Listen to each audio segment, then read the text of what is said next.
E agora vamos ao comentário de economia com Vinícius Torres Freire. Os brasileiros estão devendo mais, mas a parte do salário que vai para o pagamento de dívidas até que diminuiu um pouquinho, a gente soube hoje pelos dados divulgados pelo Banco Central. O tamanho total das dívidas em relação ao tamanho total da renda das famílias cresceu. Por quê? Principalmente porque os brasileiros estão comprando cada vez mais casas. A parcela do salário usado para pagar as dívidas, porém, está caindo aos poucos. Entre 2011 e 2012, o peso da dívida na renda mensal cresceu bem. Mas os brasileiros passaram a fazer menos dívidas e a renda, apesar de crescer mais devagar, continuou a crescer. Isso é bom, por um lado. Indica que a economia não entrou no caminho de uma crise de endividamento, em que as dívidas crescem sem parar, o que pode ser um problema muito grave.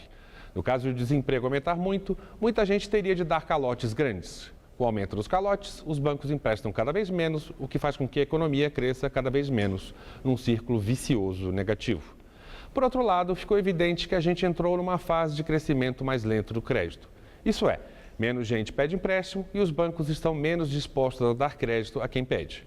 Isso torna o crescimento da economia mais lento, como a gente tem visto. Quer dizer, não tem como o Brasil crescer como vinha crescendo nos últimos anos do governo Lula.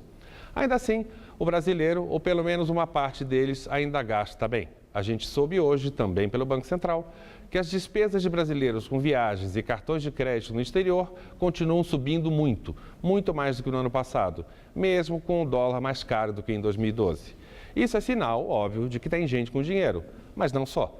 Os gastos dos brasileiros lá fora indicam que o Brasil está tão caro que vale a pena fazer turismo nos Estados Unidos e não pelo Brasil. Que vale a pena para aproveitar a viagem e fazer enxoval, comprar eletrônicos, roupa e o que der. Isso não é lá boa coisa. Se o Brasil está tão caro, é porque a gente não anda produzindo com eficiência.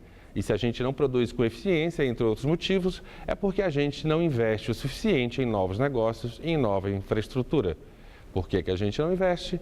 Em parte, porque a gente anda consumindo demais na média do país. Boa noite.